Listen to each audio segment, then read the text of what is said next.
वंदे पुरुषोत्तमम। अदम्य सहिष्णुता। श्री श्री बर्मा मात्र 12 वर्ष की उम्र में वधू बनकर अपने ससुराल में पहुंची थी। इस वृहत परिवार में एक विधवा महिला भी रहती थी जो वधू को सहन नहीं कर पाती थी। पग पग पर वधू का दोष आविष्कार करके बदनाम किया करती थी। वधू के किस्मत में एक ऐसी दोषदर्शिनी कटुभाषिणी विधवा मिली थी जिसका काम था वधू को बिना दोष का डांट खिलाना।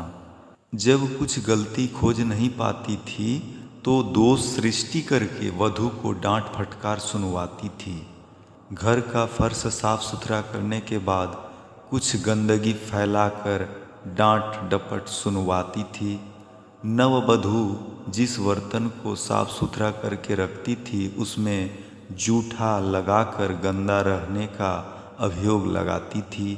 नववधू अपने ऊपर लगे झूठे अभियोग का कभी भी प्रतिवाद नहीं करती थी, चुपचाप सहन कर लेती थी। वधू बहुत सहिष्णु थी, इसी कारण उस पर मिथ्या दोषारोप बराबर लगाया जाता रहा। नित्य दिनों की तरह एक दिन विधवा महिला वधू को अनर्गल कटुक्ति करते हुए कह रही थी, कितना गंदा रहती है रे, ऐसे कोई बर्तन मांजता है? छी, सभी बर्तनों में जूठा लगा हुआ है, इसके हाथों से खाकर सभी अपना धर्म गंवा देंगे। इस तरह की कटुक्ति कह रही थी और अपने हाथों से साफ सुथरे बर्तनों में जूठा लगाए जा रही थी। ठीक उसी समय उसकी बड़ी जेठानी वहाँ पर पहुँची। उसका यह सब कांड देखकर आश्चर्य हो गई। बहुत जोर से डांटते हुए बोली, ये सब तुम क्या कर रही हो?